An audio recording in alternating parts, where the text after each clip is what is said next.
What did you do? Oh, yes. Okay, yes. Yes, what did you do? Oh, okay. So, what do you do? Now I study English. You study. What did you do in 1995? I not remember. You don't remember? Your job in 1995? Oh, what did you do, you see?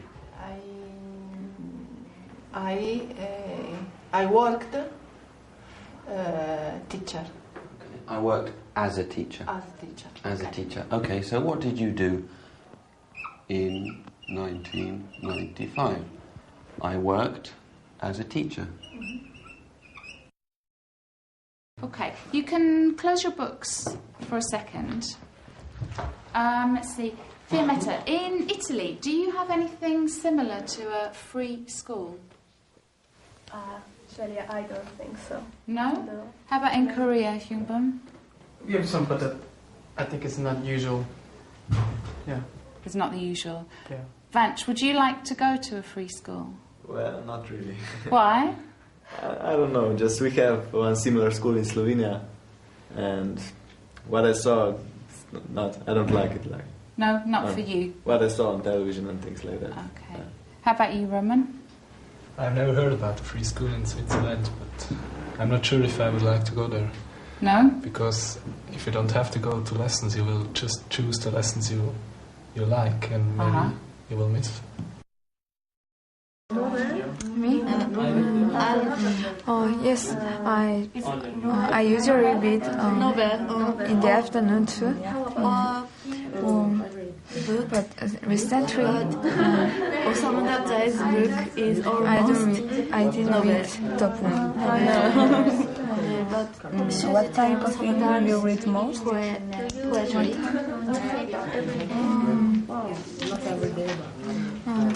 Maybe. I like music, so I read the music about.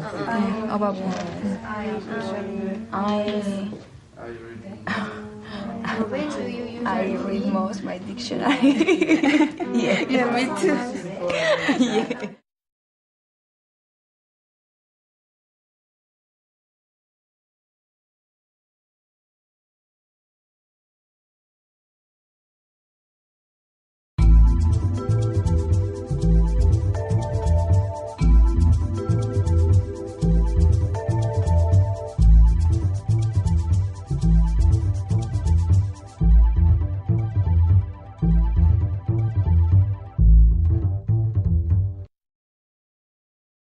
Okay, should we go through the answers? Okay, for number 2 then, second sentence, A or B? A. Okay. And number 3? B. Number 4? A. And finally? A. Yes. Good. So the verbs that we're going to choose from, at the top of task 7, we've got a list of, how many have we got? 10 verbs there. Okay, can you just for a moment look at those and see if there's any that you don't recognise? So, for example, I might point to Jin-won and he'll say, orange. Easy? Okay, I'm going to point to Anna. She'll say, chicken. Okay? You've got 3 seconds. If you don't say the name of a food in 3 seconds, I'm afraid you're out of the game. When I say, what can you read, everybody says a book, and you're like, oh. But if you look around you, you can look, what have we got on the notice board here? What can you see? What are they? On the notice board. Notices, yep, you can see notices. Advertisements, yeah. Which one's first? Yep. And what did we follow with that? Follow that with last time? What was the other sentence that you saw? Most famous pyramids. No. Yeah. Oh, maybe it's the first one. Yeah, that's the one we saw before, wasn't it? You put them together. So they're the first two. Now try and sort out the others. Which one did you like, Yunvan? I prefer the fourth picture, fourth lesson. Maybe in the kindergarten or maybe in the primary school or kind of private. Could have been a private school. Yeah. What adjectives did it make you think of? Which one? This the primary school or the nursery school? Or any of them? Intensive? Yeah. Okay. Yeah, in the picture. Okay, should we check those? So, Hidayat, would you like to read us our new sentence 2? 2. This program was established to improve access to medical care. Excellent, good. Yeah. Pimpa, number 3. Research expenditures have increased to nearly $350 million. Good, excellent. Can you think of something like for very hot weather, or like the Earth getting hotter, maybe global warming, greenhouse effect, something like that. That'd be lovely. Let's go back to this. How many syllables in this word? 2. Okay, how many vowel sounds in this word? 1. So how many syllables? Greenhouse effect, something like that. But one of the things that always interests me is how close teachers get to students and how appropriate that is. Yeah, I think it really depends on the class, doesn't it? Nationality can come into it, whether people are comfortable with how close you are to them. Is that something to do with nationality? Yeah, I just think you have to take that into consideration. Just choosing one position to stand in and saying, well, that's where I stand, isn't really the case. I mean, you have to, depending on what you're doing and where the people are from as well. Southern Europeans might be more comfortable with you being close to them or crouching next to them than other nationalities, for example. What's your reaction to the clips you've just been watching? My immediate reaction, what struck me first was the variety of teaching styles that was evident in all of the clips. So that got me thinking about teaching styles in general and my own teaching style and what it was, and whether I've actually got one or whether it's better to think of it as having multiple styles that you adapt to certain situations, different classes, different tasks. I looked at the clips and I thought, well, am I like that in other situations? And I thought, well, I am, and the style that you take into the class will depend a lot on what you're teaching, who you're teaching, what you're trying to achieve. So I think it is true that people have different styles, but I think each person also has a number of styles that they adapt to a particular situation.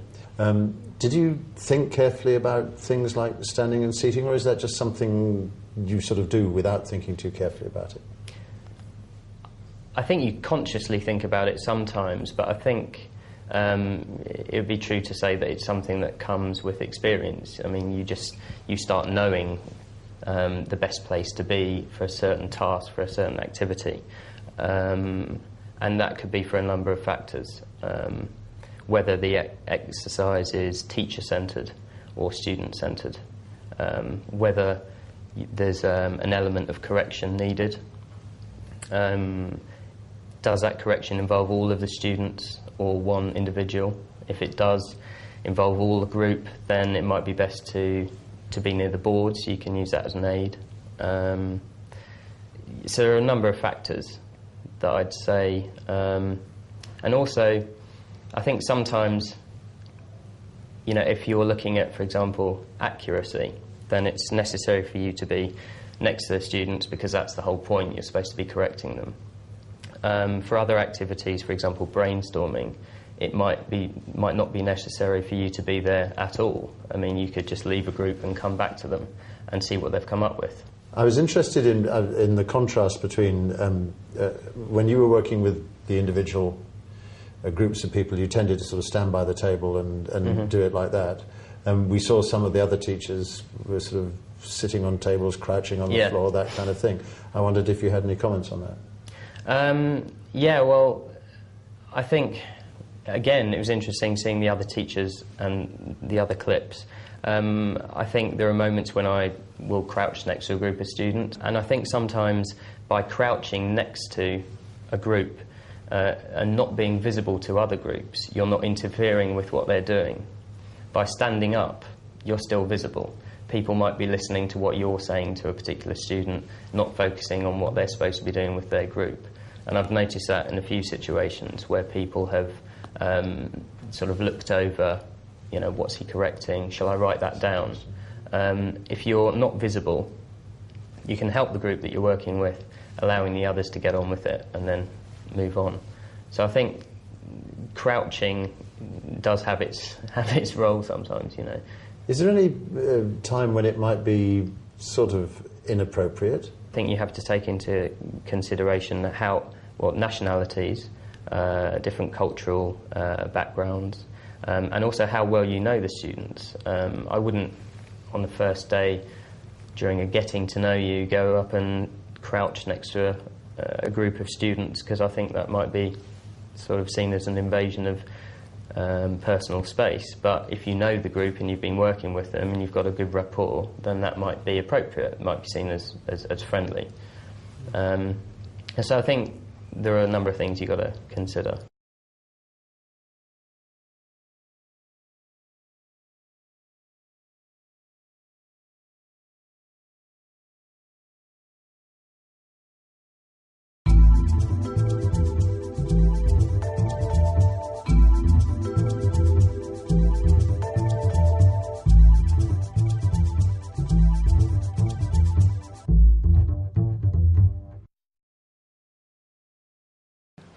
Okay, you're going to ask each other questions about these things. Have a look at the example.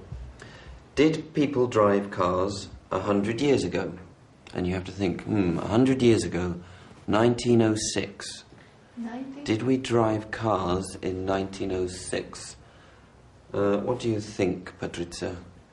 Did people drive cars 100 years ago? 100 years ago. This year is 2006. Yes.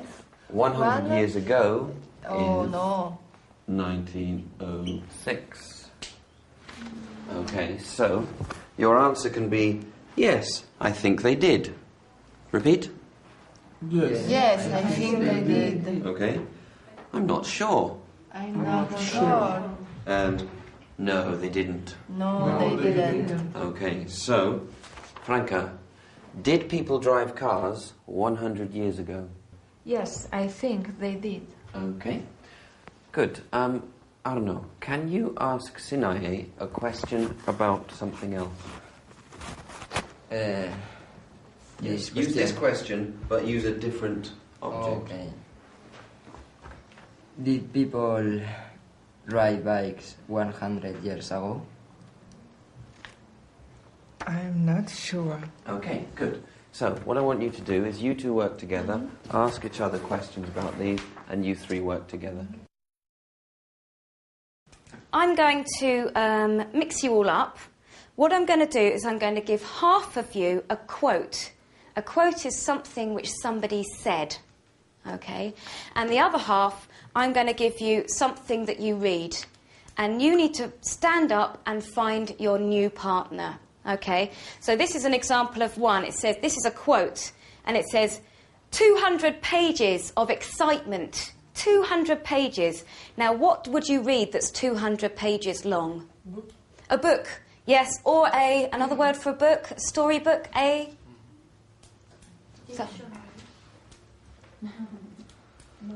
novel, that's right, a novel. So they belong together. So this person needs to find this person, and then they need to sit down together. Okay? So I'm going to give you each one. You take one. Lovely.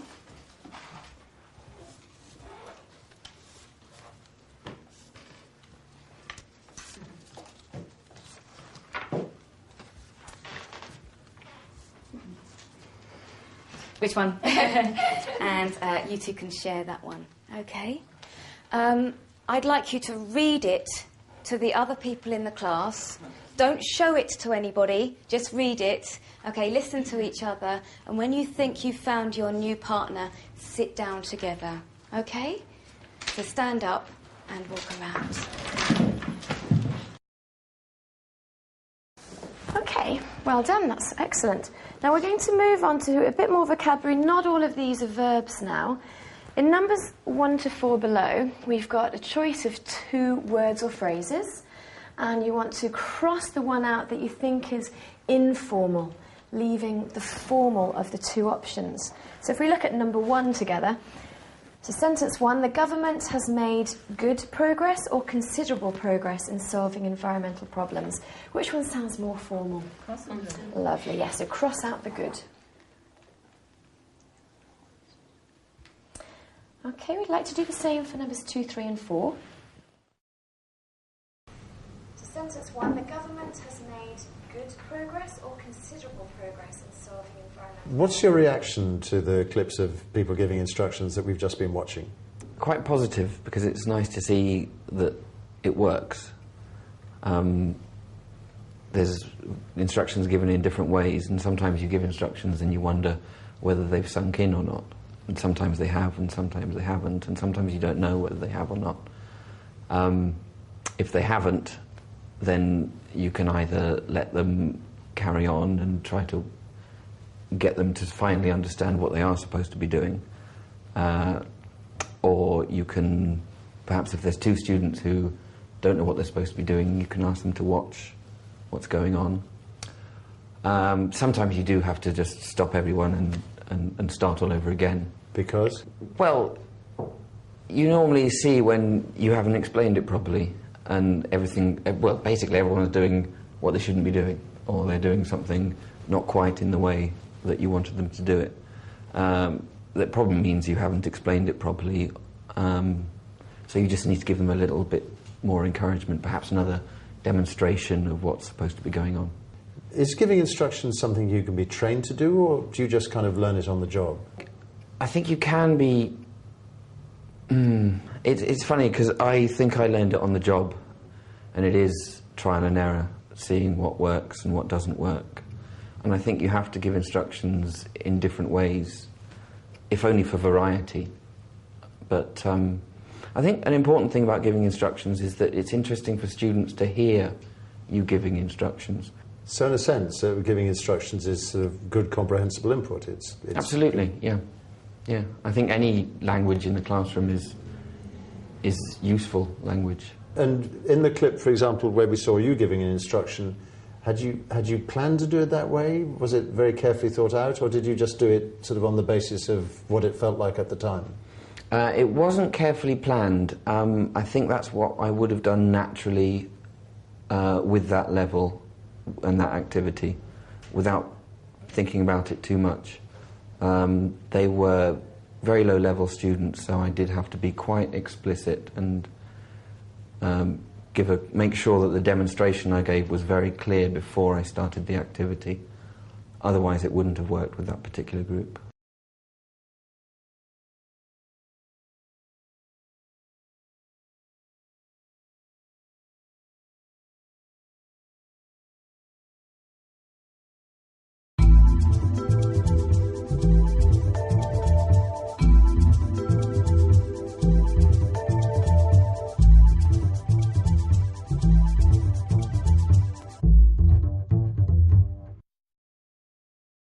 So just to begin with, working with in partners, let's see who we've got. Let's have you two.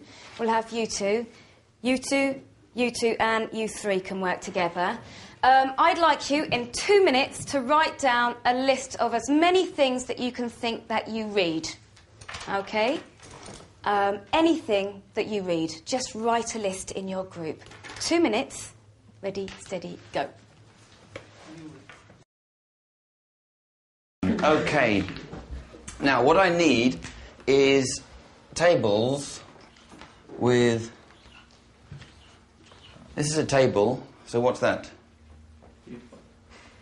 Yes. People, students, and students' noses, just so you know. Okay. So, I need tables with 4 people sitting around them, or it might be 3 for some of you. 1, 2, 3, 4, 5, 6, 7, 8, 9, 10, 11. Yes, so if you could come and sit over here, bring a chair. And Jinwon, can you also come over here? You stay there. Yeah. Jinwon, if you come over here.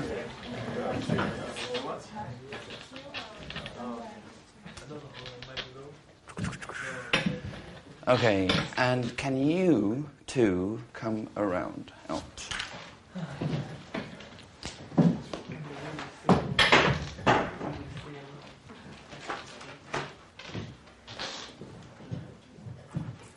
Yes.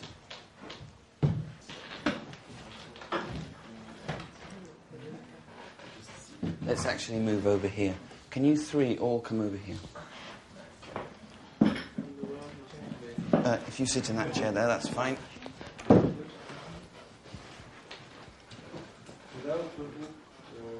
Yes, you can leave things. Although, can you take things that you don't need off the table? Can you take everything off the table?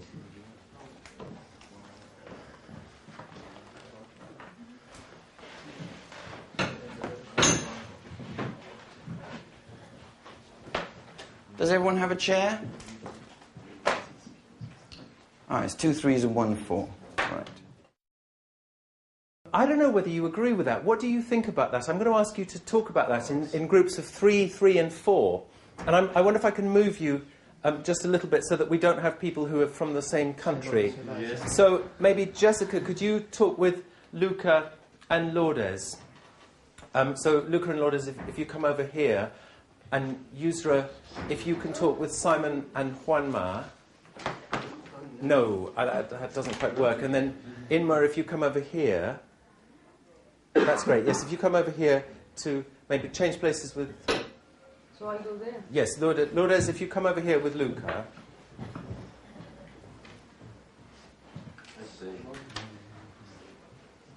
And Yusra with Juanma, and maybe Jonghyun, if you could go over and join them as well. And then Inma, if you could come up here.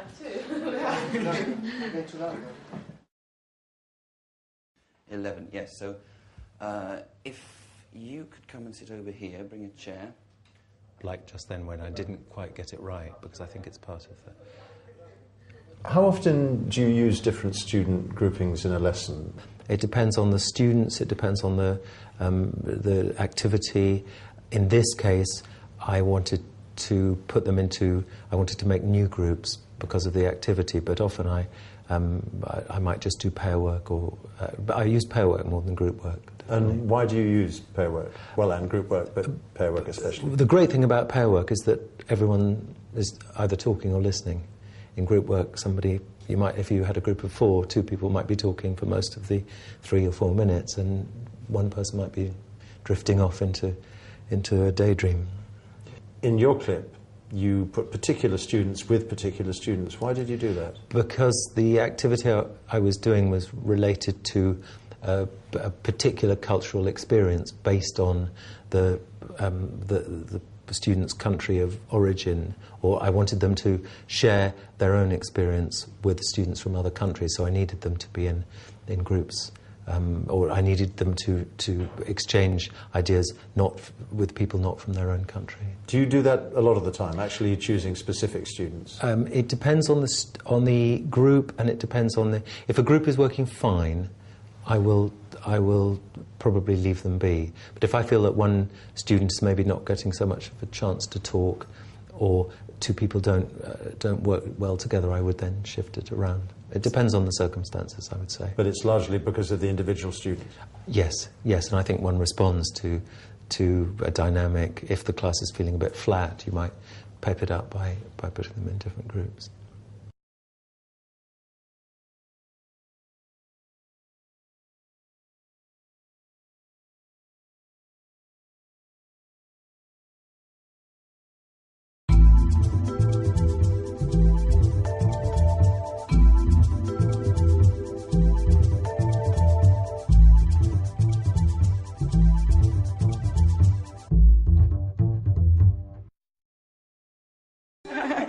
Okay, you've got 1 more minute, guys.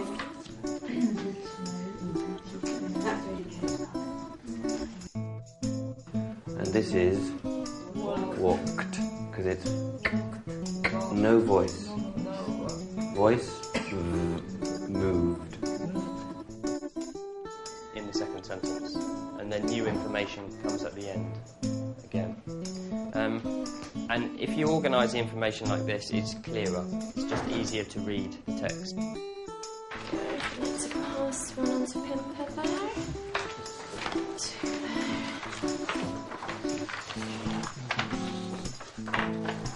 Okay. It's all ready to go. Fantastic. My name is Beth Titchener. I'm 15 years old and I'm the person who's got... Okay. Carry on. See what you can do. 5 groups.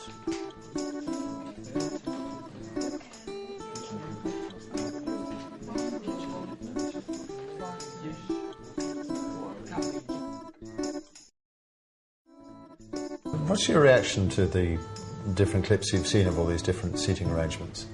It was really interesting to see sort of the same classrooms being used in different ways by the different teachers, using the different seating arrangements and different activities. In your lesson, you had the students sitting at 2 separate tables. Is there any special reason you did that? I wanted to make them feel more comfortable and put them at their ease, and I thought if they were all seated around one large table, then sort of certain members of the group might have dominated the feedback sessions. And also, even though they're a proficiency group, there are sort of varying levels within the group, and a couple of them were new to the class that week. So really it was just to make them feel more comfortable. Do you use that kind of arrangement, students divided, for example, into 2 groups around 2 separate tables? Do you use that arrangement quite often? It's an arrangement that I prefer because I think it's easier to monitor students and to help them reformulate their ideas or their writing in a more discreet way that's not in front of all of their peers. And also I think for higher levels certainly it encourages learner autonomy. Because? Because I think if the students are in a horseshoe shape and the more dominant students will speak, whereas they're focusing on the teacher and reliant on the teacher and waiting for prompts from the teacher, whereas I think it does encourage them to be more independent. Do you ever teach to the whole class, or do you always put students in groups or pairs? No, quite often I teach to the whole class, particularly if it's a grammar presentation or something using the OHP. But I actually prefer not sort of the traditional sort of teacher at the front of the class and students waiting on the teacher for prompts. I prefer for them to mingle amongst themselves or talk amongst themselves. So if you're teaching the whole class, do you ever then sort of change the class? Do you ever move the furniture around in a class so you go from, say, groups to whole class or vice versa? Yeah, quite often if we're switching from a grammar presentation to a practice exercise, or if I've set up a role play and then they can move and do that.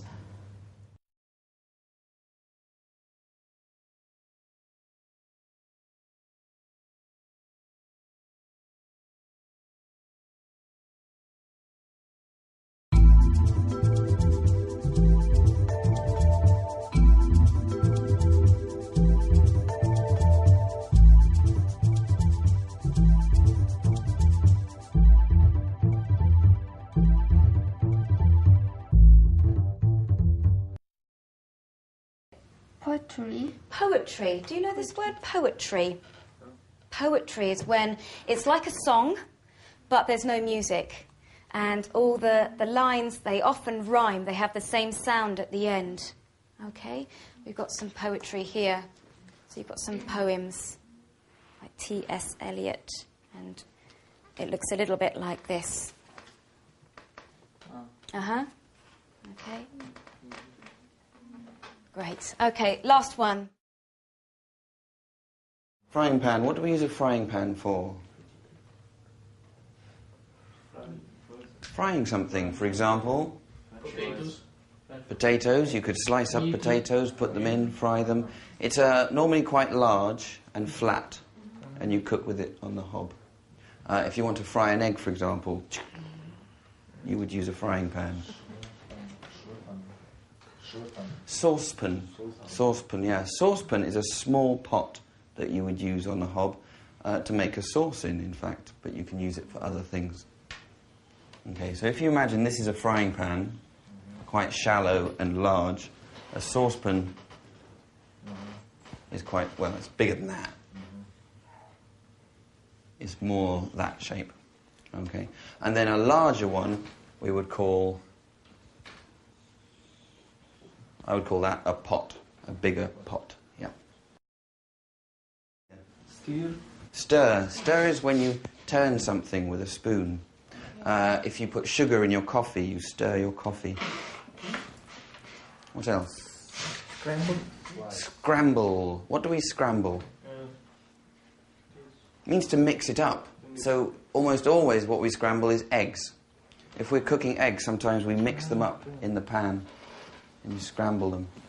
Slice is when you cut like this. This is quite technical, so watch. Okay, as opposed to chop, which is this. Slice, chop. There was another... Yes, what else is there that you're not sure of? Grate. Beat. Beat and grate. Okay. We beat eggs, which means we hit them like that as we're stirring. Grate. Grate, yes. What do we normally grate?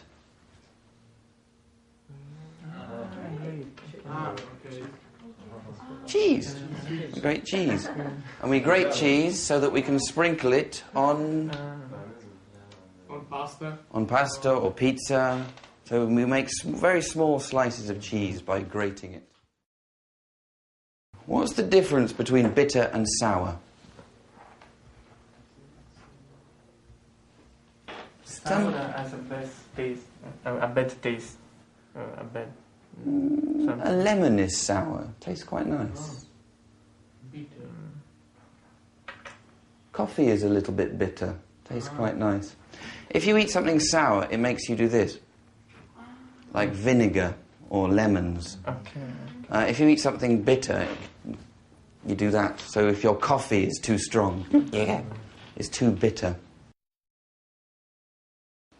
And number 7, the future of federal funding is up in the air. What does that phrase mean, up in the air? Still a dream nowhere. Say again. Like still a dream is not real. Yes, so we don't know what's going to happen. Yeah? So can you think of one word that says that? The future is... we're not sure what's going to happen. What's a more formal word than for sure? Unsure. More formal rather than the opposite. I'm sure, I'm... Definite?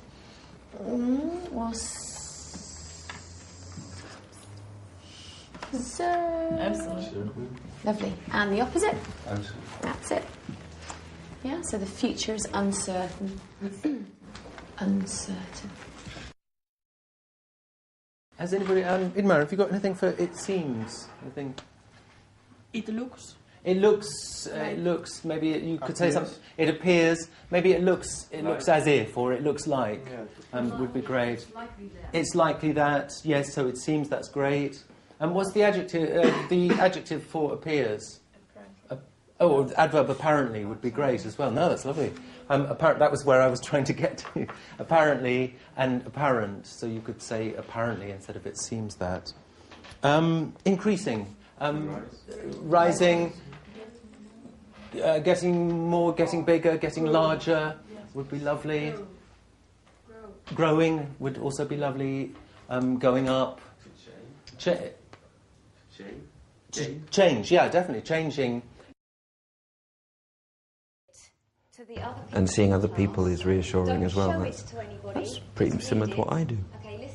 What's your reaction to the clips we've just been watching about vocabulary teaching? I think it's interesting to see the variety of ways in which we all teach vocabulary, and I never realised that I use that many different ways myself.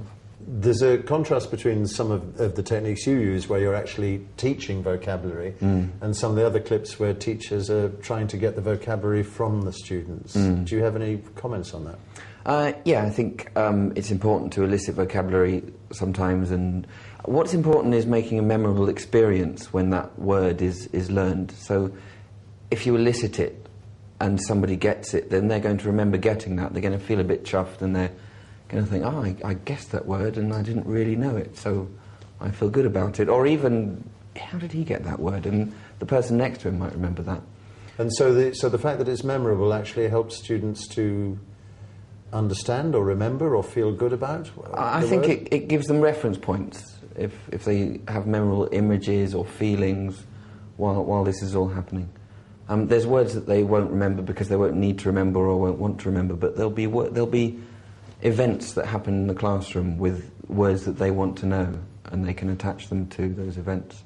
In your clip, we watched you using a number of different techniques to present various vocabulary items. How do you decide which one to use? It's quite a spontaneous decision. It's not something planned. Obviously, certain words lend themselves to mime, such as beating an egg. And for example, frying pan doesn't particularly lend itself to a mime because that could be anything, so I'll pick up a pen and draw it.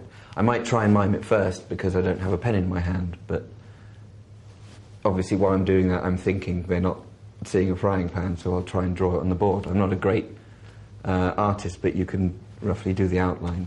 A lot of this then is just reacting to what's happening at the moment it's happening. That's what teachers do. Yeah, absolutely. And reacting to what you're doing as well, reacting to the information that you know you're giving or not giving. We saw you do drawing and miming, and you used facial expressions, and you used various explanation techniques. Is any of those your favourite, or do you like doing them all? It's just what happens, really. I quite like making noises as well. I don't know how successful it is, but the beating of an egg, for example, it's natural for me just to go just to add it to the action of that.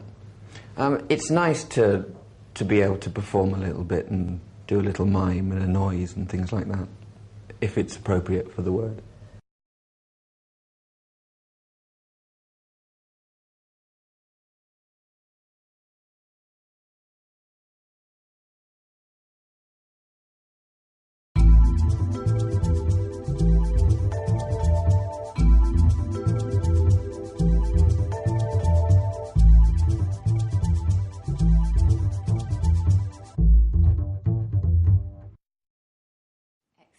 Well done.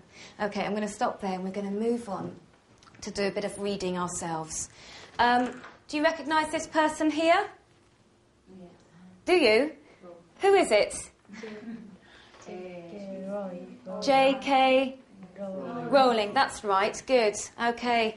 Let's rub this off the board. Let's put her up on the board here. Okay, we're going to do some reading in a minute about J.K. Rowling. Okay.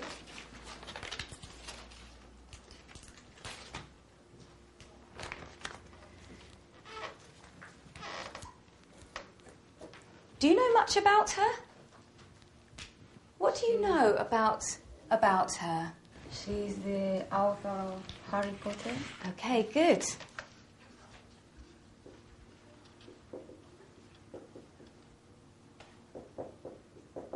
Okay, this side is going to be things I know about J.K. Rowling. Okay, good. Well done. Do you know anything else about her? a child or children. Okay, she has a child or some children. Okay. I think she's a teacher. Okay.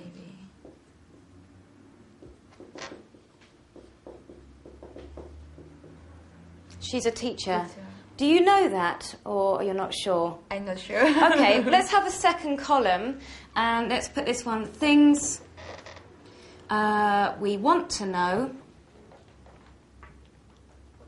I think. or we're not sure about. Okay, she's a teacher. Good. Yeah? Anything else that you know about her? One more question that we'd like to know about her.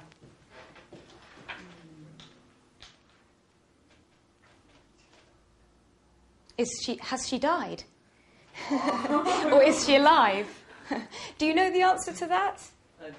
You don't know? Okay. Is she still alive? It's a perfect question to ask. That's fine. Okay. Now, what we've got here is the reading that I'm going to give you. It's an article about her, and the article is called A Suitcase of Stories. What do you think the article's going to be about, then? What's a suitcase? You should know, Michal. What's a suitcase? A suitcase is luggage. Yes, it's an item of luggage, isn't it? So when you go on holiday, you take your clothes in a suitcase. Okay, so what do you think it means, a suitcase of stories? Yeah, David? About her life. About her life? Yes. So all her stories are in a suitcase? Yes. About her life? Yes. Okay, that's a good suggestion. Any more suggestions? I think she talked about all the stories that she has wrote.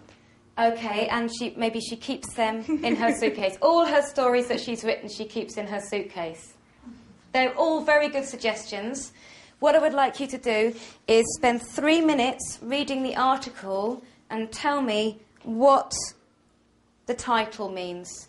So what does it mean? Does it mean that it's a summary of her life? Does she keep all the stories she's written in one suitcase? What does the title mean?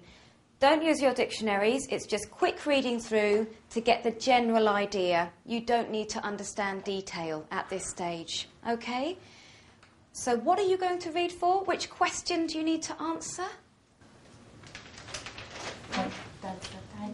What does the title mean? Well done, Keiko. All right? Okay. 3 minutes.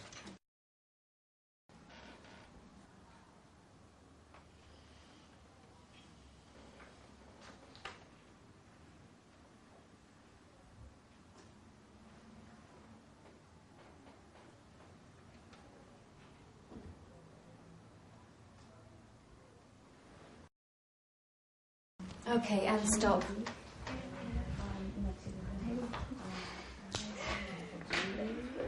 Any ideas? Martina? Joan had been in Portugal. Yep. And she had that suitcase of fantastic stories about Harry Potter. When she came back from Portugal. That's right, so she must have written the stories about Harry Potter in Portugal.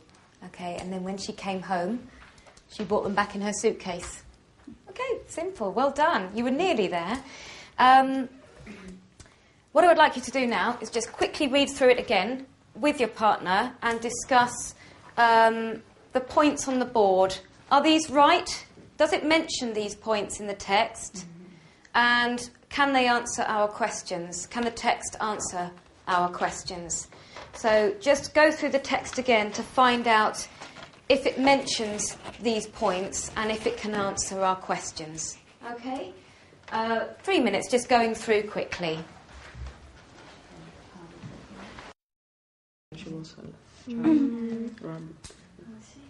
Rabbit face.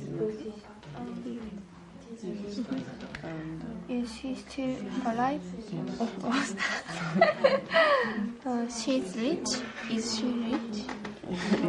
Yes. She was Income, support. I don't know. She has Rich and Rich, and then the other books, Colored Rabbit. And is he still alive?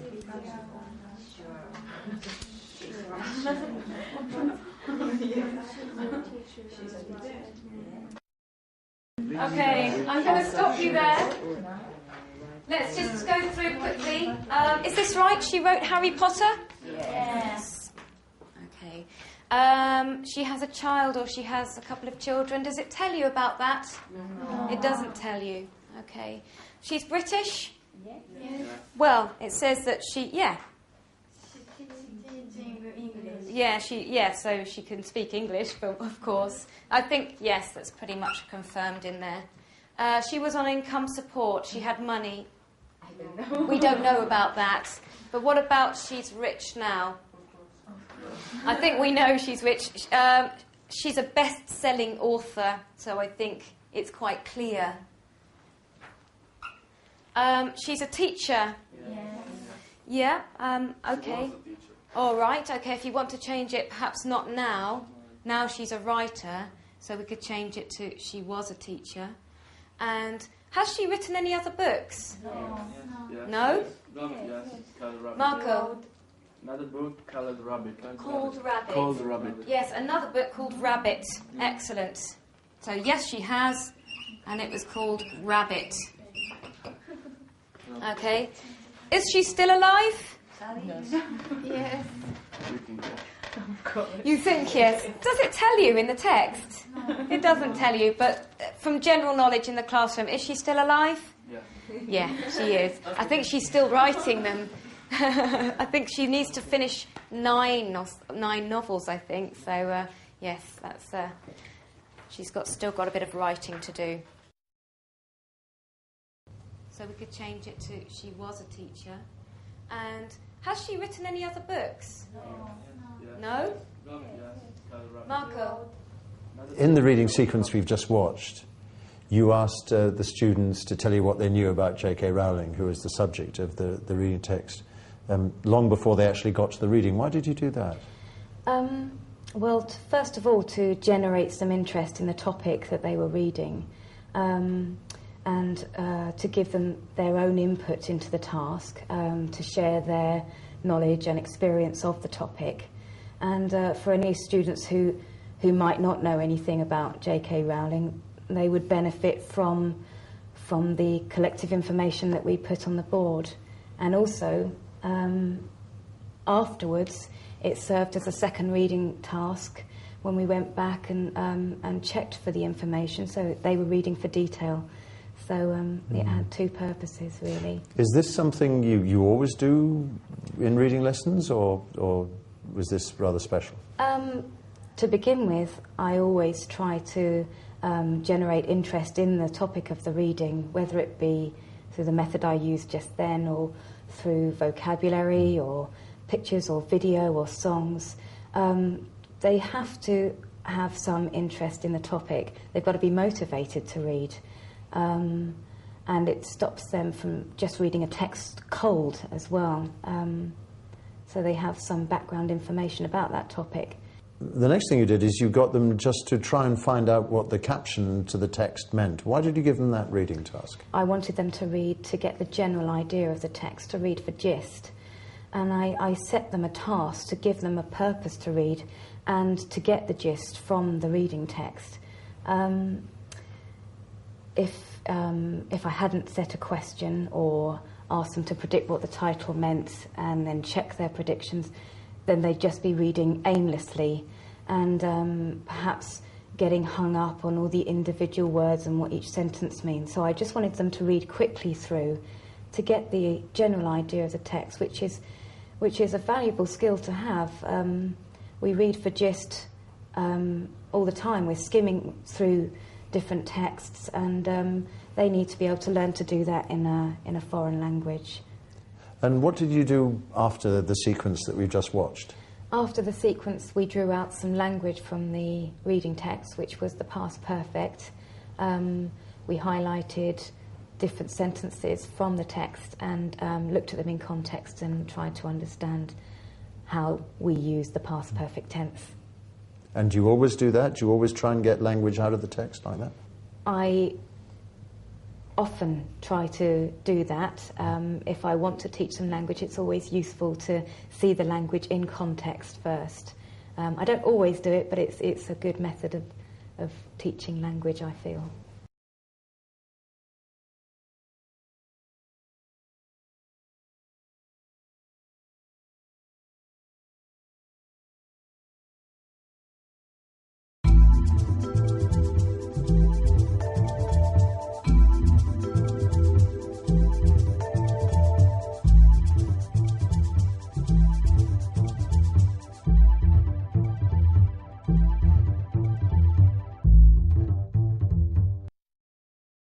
What I'm going to ask you to do now, we're going to do a bit of speaking about what you read. I've got 4 questions, and I'm going to give you 2 questions each. They're different questions, okay? Have a look at them. There's one. There's 2.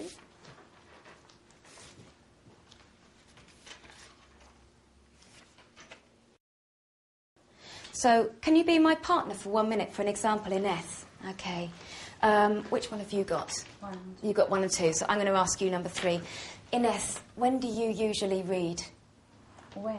In the morning, the afternoon, in the evening? In the afternoon. In the afternoon? After school? Yes. Okay, good. But in summer, maybe at night. Yes. At night. Before go to the bed. Before going to bed? Going to bed. Excellent. Okay. Now, she can return the same question to me, but she doesn't have to repeat what she says, what I said. What can she say to me instead? And you? And you? Okay, or... How about you? How about you? Okay, so... And you? I usually read when I'm on holiday. Okay, I love reading when I'm on the beach. Okay, that's my favourite time to read. Then Ines can ask me her first question. What is it? Number 1 or 2? I don't mind. Have you read a good book recently? Oh, yes, I have read a good book recently. I think I told you about it yesterday. It's a Chinese book. Yes, called Empress Orchid. Yeah. This is what you need to do. Take it in turns and then return the question by saying, and you? And have a quick chat about your reading habits. Ready, steady, go.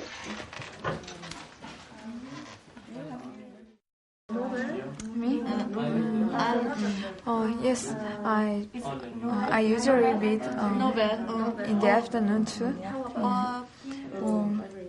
But recently, Osamu book is I didn't read top one.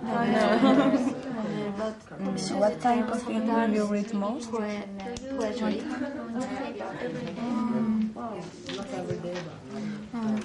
Maybe I like music, so I read the music about.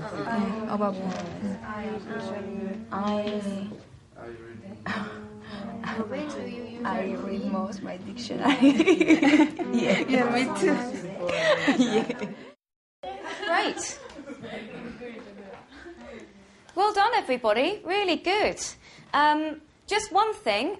What's the past of read? Read. Okay. It's funny, isn't it? Because you have the word read, you have the verb read, and then the past simple. It's the same spelling, but the different pronunciation. So here we have read, and here we have read, like the colour. Okay. Same with the past participle as well.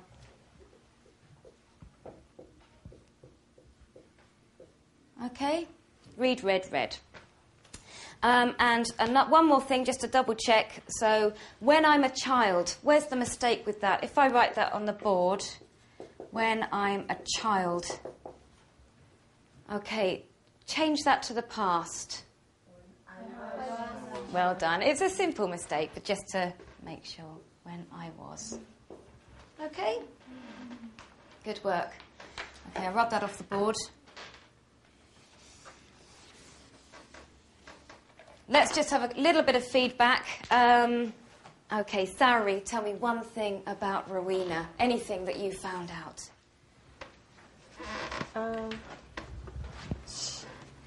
Whenever she wants to read, she when she reads a book, she sometimes almost she reads novel. Okay, she usually reads novels. Novel. Say it. She usually reads novels. Good. Okay, thank you. Well done. David, tell us one thing about your partner. We're going to do now. We're going to do about a 5-minute speaking activity, and then we'll finish for the day. And I just wanted, if you could look on the board. I've got this problem sometimes, is that I forget. I've got this illness that when I write, I forget my vowels, and I need you to. I know it's terrible. And you've got to help me with this. So just have a look at this.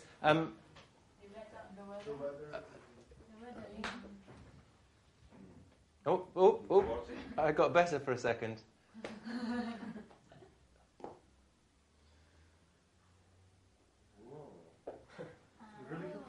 I really do have problems. Yeah, it's terrible. I don't know what to. Dyslexia. I've been to the vowel doctor.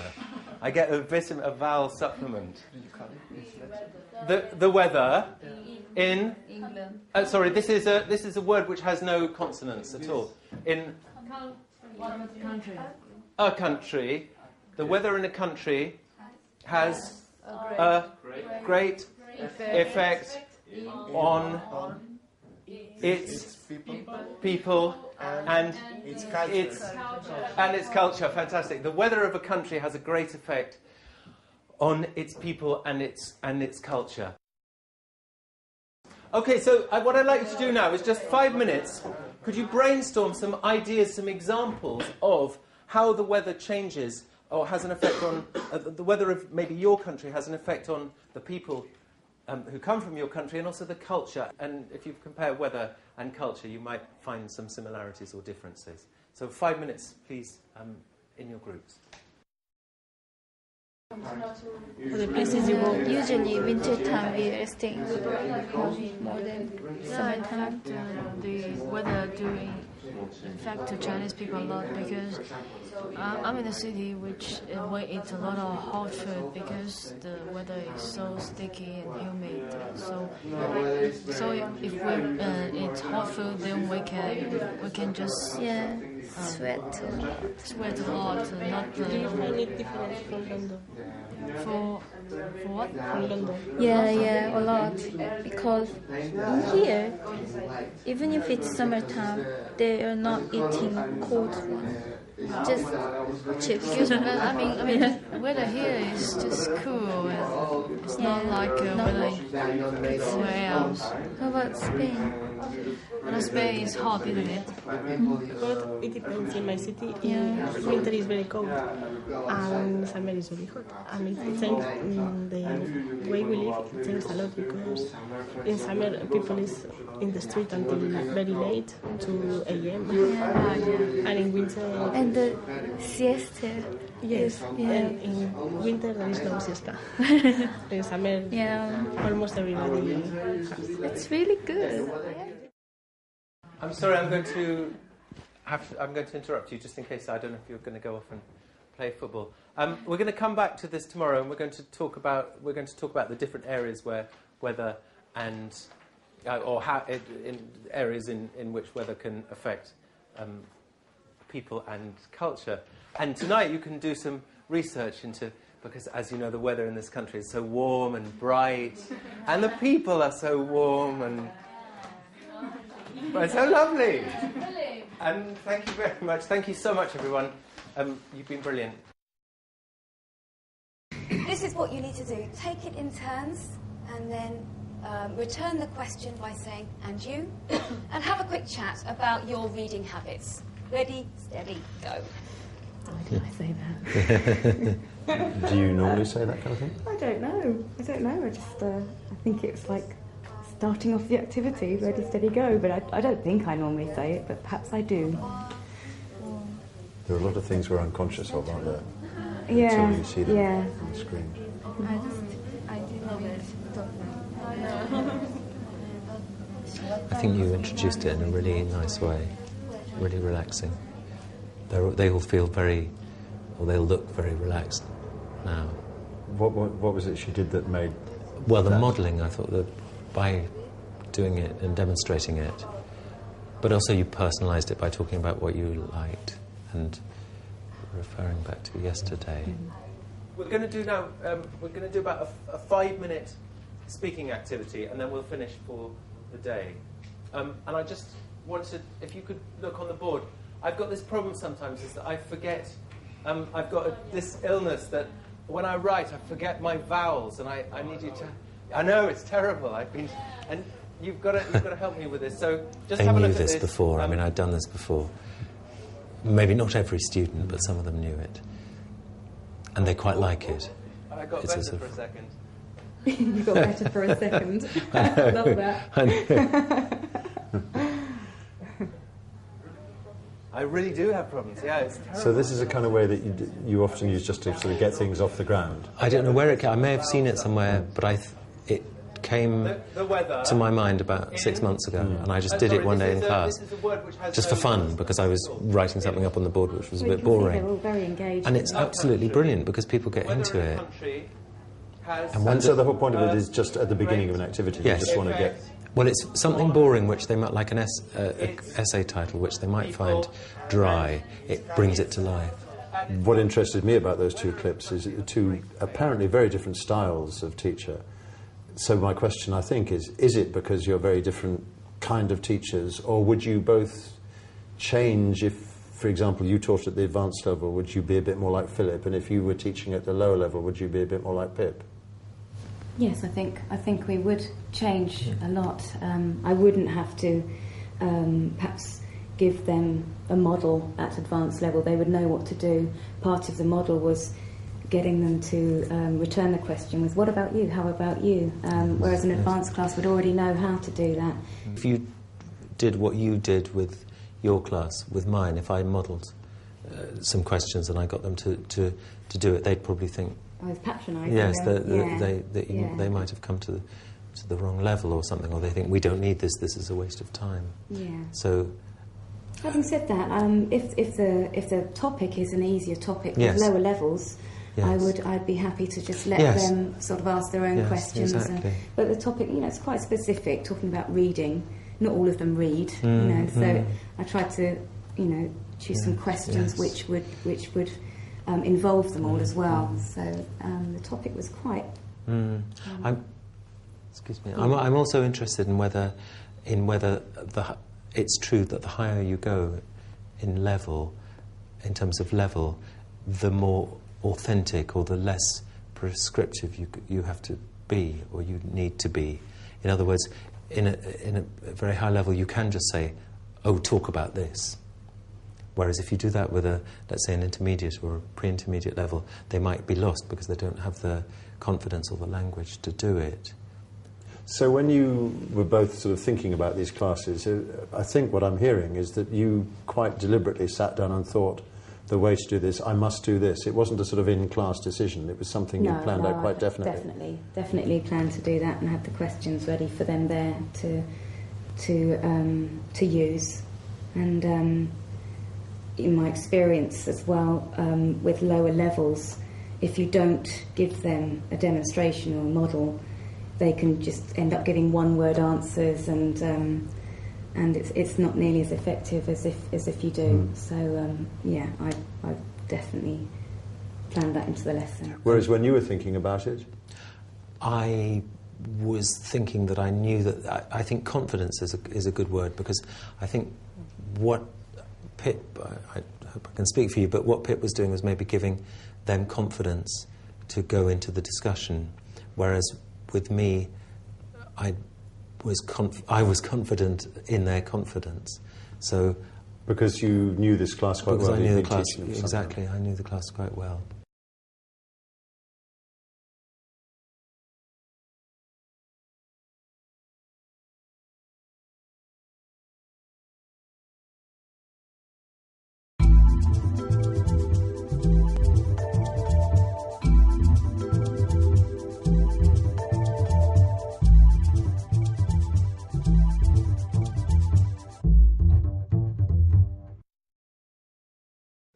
Now, we're going to be talking about food and cooking today.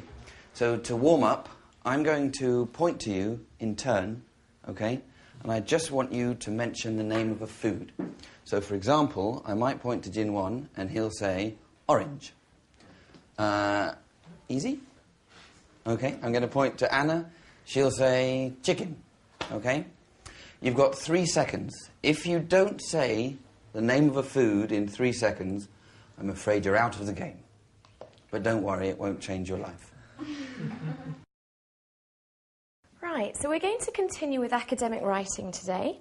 Now, we've looked at understanding the task, at brainstorming for ideas, structuring those ideas, and linking them into paragraphs. Today we're going to look at actually noting them down in an academic style. So we're going to be looking at the grammar and style for academic writing today. Okay?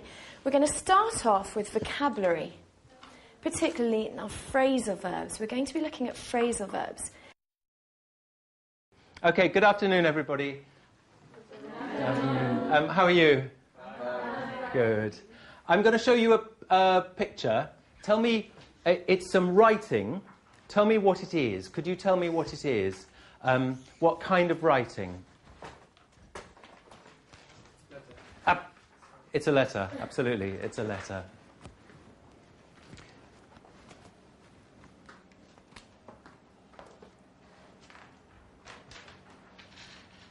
Okay. Okay, I'm going to show you another piece of writing. Could you tell me what this is?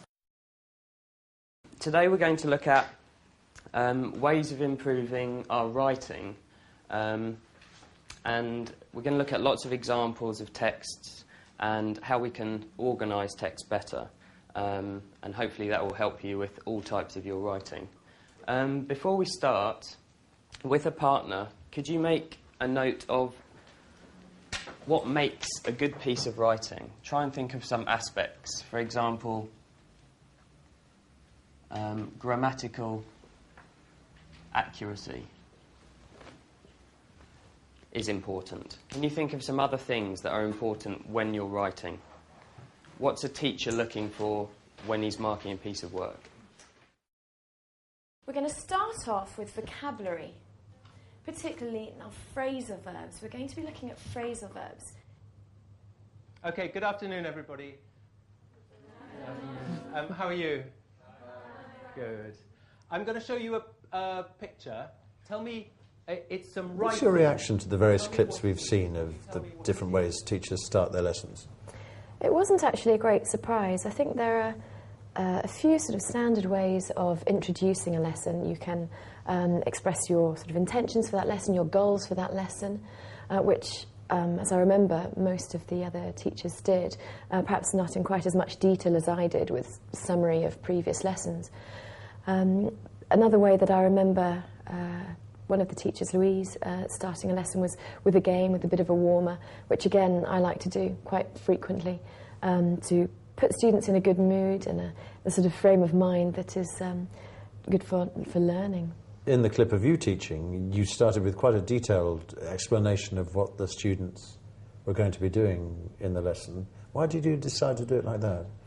I did that in that lesson because it was a very focused course. It was a grammar and writing course, and we had some very clear goals for a number of weeks of focusing on academic writing, and I divided the skill of academic writing into several sub-skills, which we covered. We covered one sub-skill each week, and then built from that, developed that. And I think it's important for students to know what they're doing in this next lesson and how that fits in with the whole picture. But I gather from what you've said so far that in other lessons you might start in a completely different way. Very different way. Some lessons I won't actually announce what we're going to do in that lesson at all. I might leave a bit of suspense. If I'm doing more of a skills lesson, so concentrating more on reading, speaking, listening, I might focus more on the topic, try and engage the students in the topic, and in that way you can lighten the mood of the lesson, make it less academic, so they can almost forget perhaps that they're studying English and get absorbed by the subject. For example, in a lesson I've been teaching this week, we did some work with a video of the beach, using also the book of the beach. And to start the lesson, I sat them down and I told them I was going to read part of a text and I was going to describe a scene. And I wanted them, as I was reading, to close their eyes and allow a picture to be conjured up in their mind. And when I'd finished reading it, I wanted them to draw that picture onto a piece of paper. So they didn't have a clue what we were going to be studying, what the topic was going to be. But they did that, they enjoyed it, and they drew their beach, and we then read the text in more detail afterwards, and they judged their pictures to decide whose was most accurate. And that's when they said, is this from the film of The Beach? I said, well, it kind of is. Another student said, it's from the book of The Beach. I said, yes, that's right. Then we went on to read the same section of to watch the same section of the video, to do a bit more reading from the book. And I didn't announce to them what we were going to do at all, and they got into the theme. And as a result, they were sort of very engaged by the time they actually came to do the reading and stuff like that. That's it, and I think if they are engaged in the actual topic, when they're not focusing on what they need to learn, trying to think about rules and things like that, then they absorb things very well, very naturally. How carefully do you plan how you start lessons? I mean, do you think about it very carefully, or is it something that sort of comes naturally, as it were, because you're an experienced teacher? These days, as you say, I think it comes more naturally. I'm sure when I started out, I put a lot of planning into every stage of the lesson, but I tend to, I think, at every stage of a lesson these days, adapt to the situation, walk into a classroom and almost sense what the mood is in there and react to it. And obviously it comes with the activity that we're going to start off with. And as I said, the goal for the lesson, whether you're focusing on language or skills, it comes naturally with those decisions.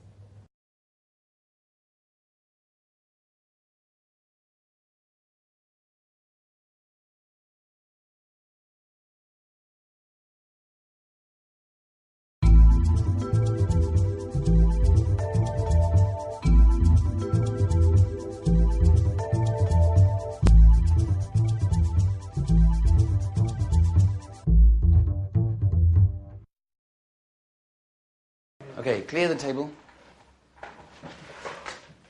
Good. Okay, now here is a pile of words, all right? What I want you to do is spread the words out, face up, all over the table. Not in rows, just all over the table, like this. Okay?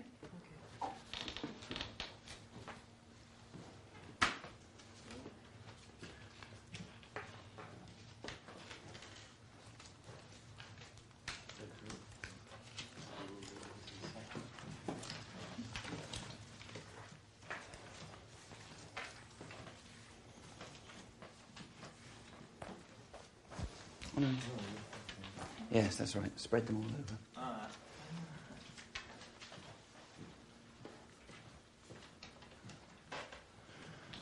Good. Okay. Can you all put your hands on your knees? And now on your head. No, I'm joking. Just on your knees. Okay. Now, I'm going to read these words out. Okay? As I read each word, you have to grab it. All right? Just grab it. And you have to grab it before the rest of the people in your group. So don't be polite, okay? I'm going to read a word, you snatch it. Don't let other people snatch it, but don't fight, okay? So don't be polite, but don't be violent either. Okay, hands on knees. The first word, are you ready? Is recipe. Recipe. Okay. Can you do me a favour, actually? If you snatch the word, can you hold it up in the air and say, got it? Got it. Okay. Rare. Okay. Dish. What? Dish. Got it.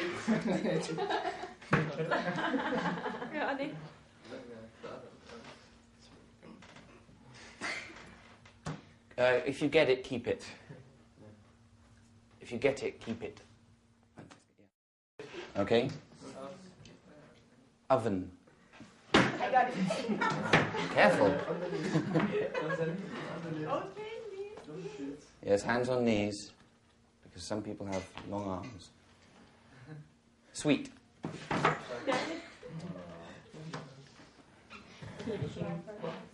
Bake. Cook. Yes, if you've got any cookers left. Right. Okay. Beef. You're not so violent over there, be careful. This is the dangerous one. Chop. Okay, right, so everybody gets the last one. Right, what I want you to do, well, count up how many you've got first, and we'll find out who the fastest reader and snatcher is. 8.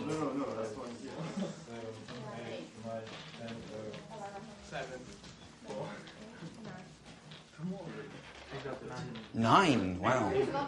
8 or 9?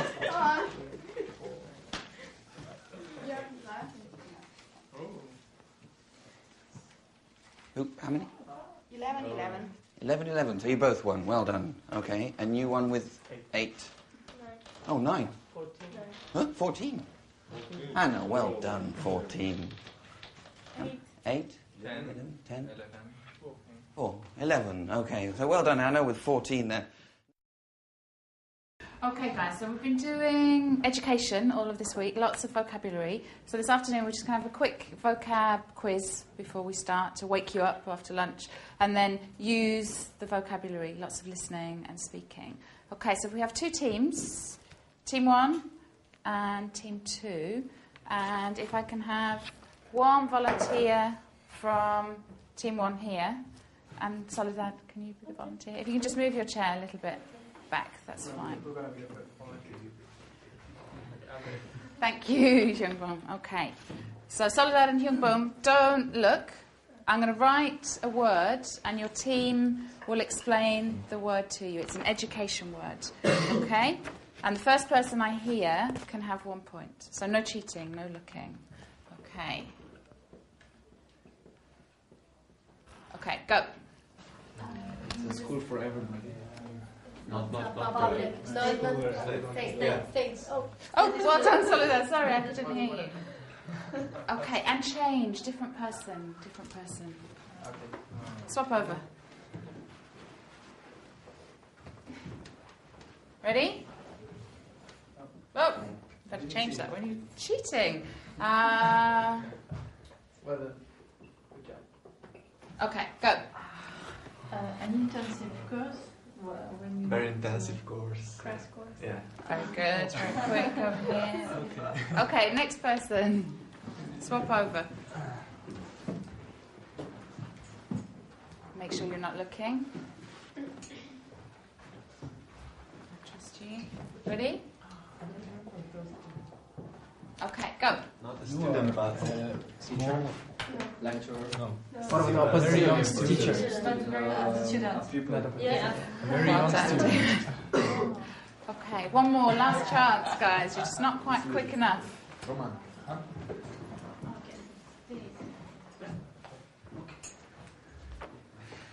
Ready? Okay, go. This exam, and then you're 16 years old when you... CSE. Yeah. I'll give you both a point. Okay, guys, thank you. You can sit back down. Everyone's awake.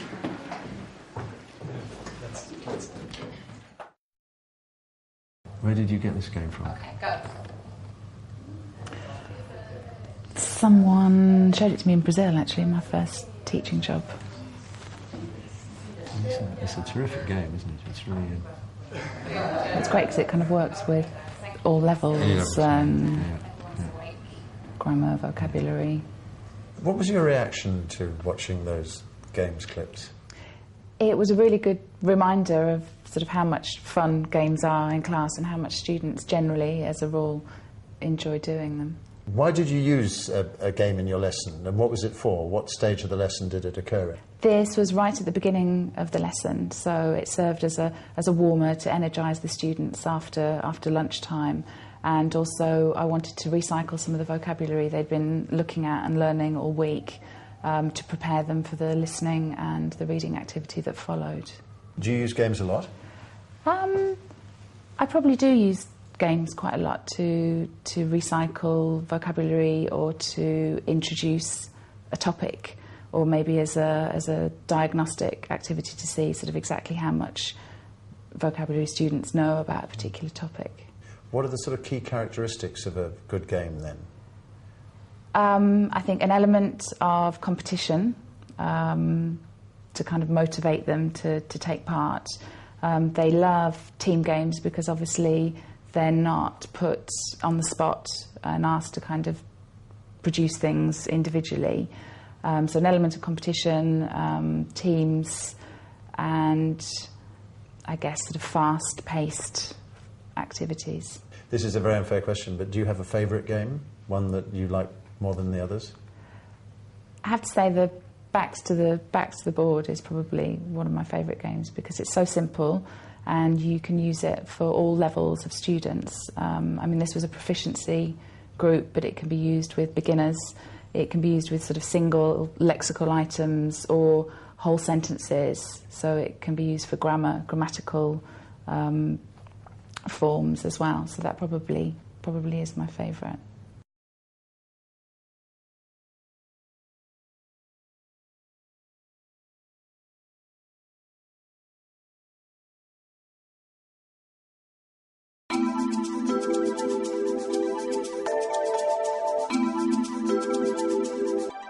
My name's Philippa Titley, but most people call me Pip. I've been teaching English for about 10 years. I taught in China for a year and I taught in Spain for a year. And ever since then, I've been teaching English here in the UK.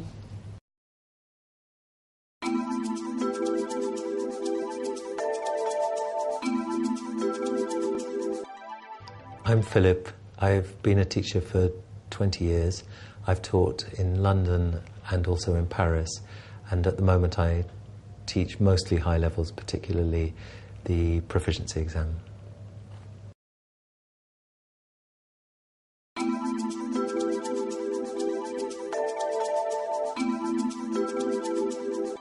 My name's Louise and I've been teaching for about 6 years now. I started working in Brazil and I've since worked in Colombia and in Mexico. And at the moment I'm working in Wimbledon at a language school and also at College of Further Education, teaching a combination of general English and some exam courses.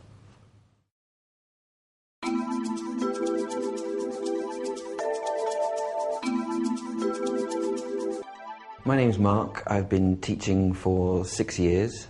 I started teaching because I wanted to live in Barcelona for a year, having been on holiday there. So I trained to be a teacher in Barcelona, taught there for a year, came back to London, got a job teaching, and just kept on doing it because I started to enjoy it. I haven't looked back since, and I haven't worked anywhere else since either.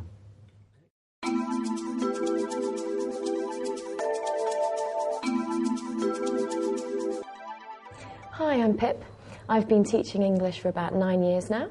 I started out teaching in Milan in Italy, teaching business people. Then I moved back to London and taught in a private language school for 2 years before going abroad again to Belize, where I taught in a primary school in a Spanish-speaking area. And I've been back in England teaching for about 5 years now.